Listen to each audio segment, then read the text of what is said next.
Literature Whiz presents Romeo and Juliet, by William Shakespeare. Questions and Answers. Question 1. Do Romeo and Juliet have sex? At the beginning of Act 3, Scene V, Romeo and Juliet are together in Juliet's bed just before dawn, having spent the night with each other and feeling reluctant to separate. We might conclude that we're meant to infer that they just had sex, and that may be the way the scene is most commonly understood. However, we have no way of knowing specifically what they did, only that they enjoyed it. One reason why it might matter whether they had intercourse or not is that according to Catholic doctrine, a marriage isn't fully valid until it has been consummated, and consummation specifically refers to having sex in such a way that conceiving children is possible.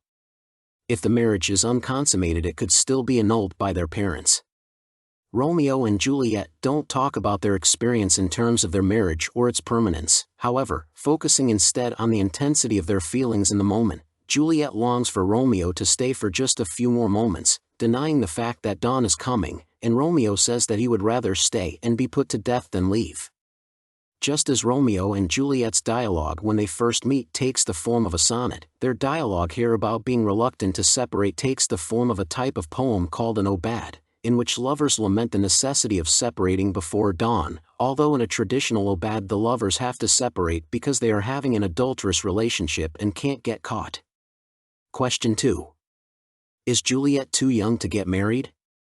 In Act 1, we learn that Juliet will turn 14 in a little more than 2 weeks, meaning that she's 13 during the events of the play. Legally, girls in Elizabethan England could marry as young as 12 with parental consent. Marriage at such a young age was, however, unusual, as indicated by the Capulets' disagreement about whether Juliet is old enough to get married. Lady Capulet clearly indicates her belief Juliet has reached a marriageable age when she tells the nurse, "My daughter's of a pretty age," meaning both a pleasing age and an age when she can now be considered an adult. Lord Capulet, however, seems less sure. When discussing the proposal with Paris, Juliet's father insists, "My child is yet a stranger in the world." He further expresses concern that too soon marred are those so early made, meaning that early marriage can ruin a young woman. Although Lord Capulet changes his mind later, his wavering on the matter indicates the lack of a clear answer as to whether or not Juliet is old enough for marriage. Question 3. Who is Rosaline?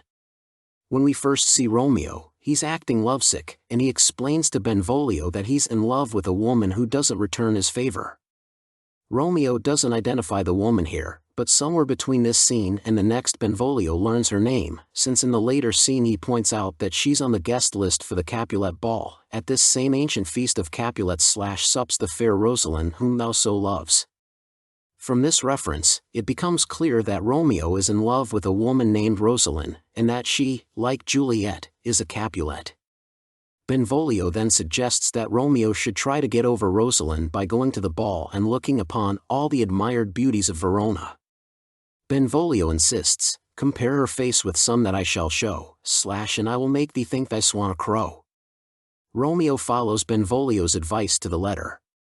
And although Rosaline never appears on stage, she nevertheless plays an important role, since her rejection of Romeo ultimately leads him to his first, fateful encounter with Juliet. Question 4. Why does Mercutio fight Tybalt? In Act 3, Scene I, Tybalt is spoiling for a fight and calls Romeo a villain. But Romeo, who has secretly married Juliet and now considers Tybalt kin, turns the other cheek.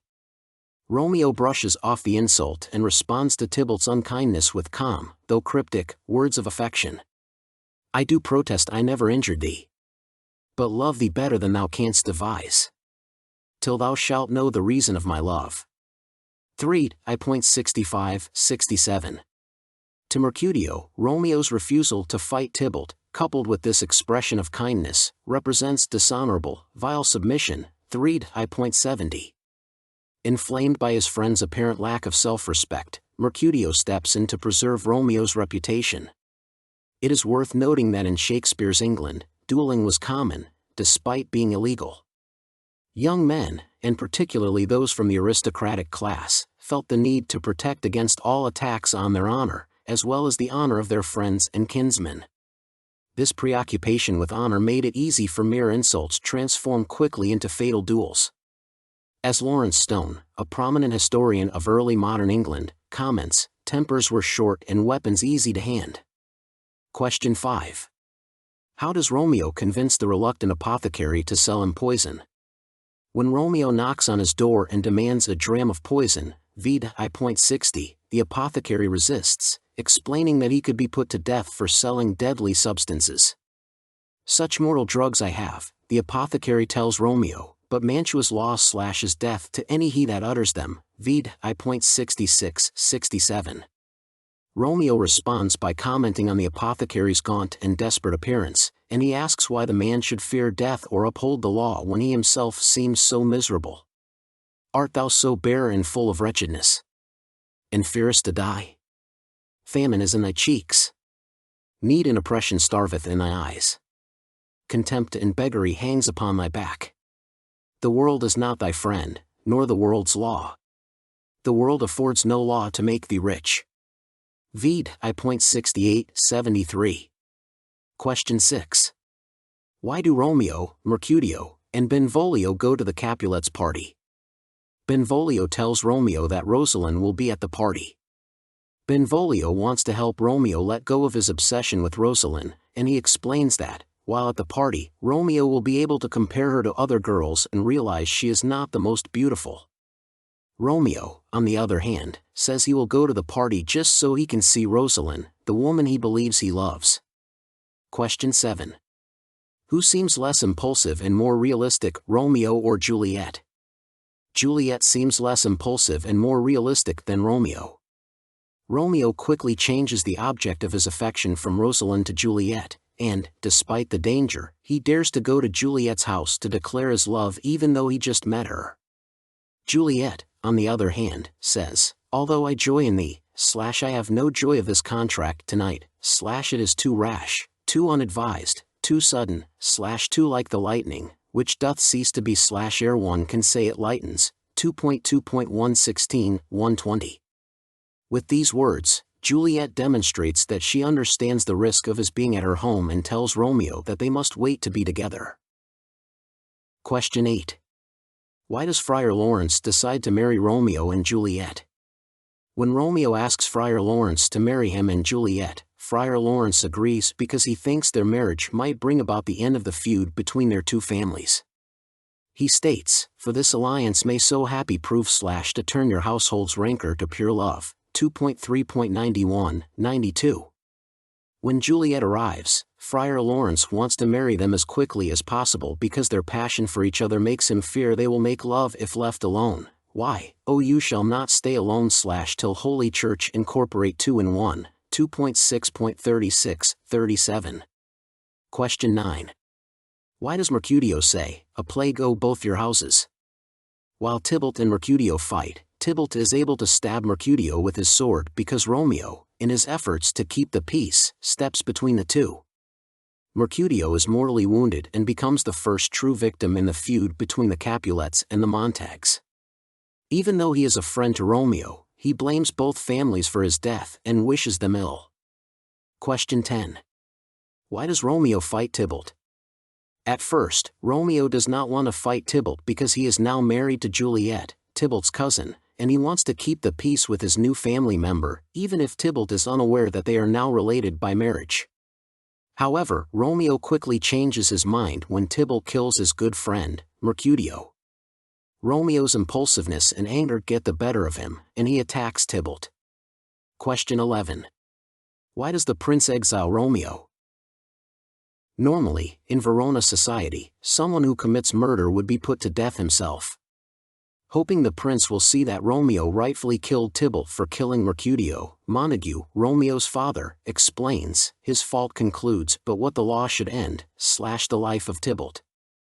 The prince apparently partially agrees, for instead of sentencing Romeo to death, he merely exiles Romeo for the murder of Tybalt.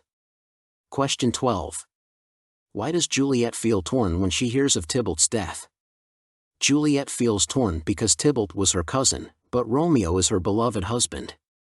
At first, she mourns Tybalt and reviles Romeo, saying, "O serpent heart hid with a flowering face, did ever dragon keep so fair a cave, beautiful tyrant. Fiend angelical." But then her love for Romeo overcomes her feelings of betrayal and anger, especially when she realizes that Tybalt would have killed Romeo. Question 13. Why does Friar Lawrence's plan to help Romeo reunite with Juliet fail?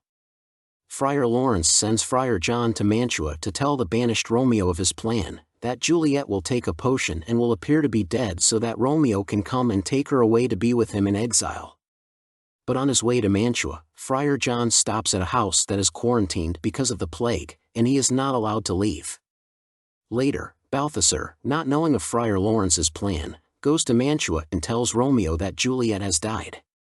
Romeo, believing his Juliet is dead, goes to her tomb and kills himself with poison. Thank you for watching. If you want the videos to continue, all you have to do is like and subscribe. You can share the books you want with us as comments. May the magic be with you.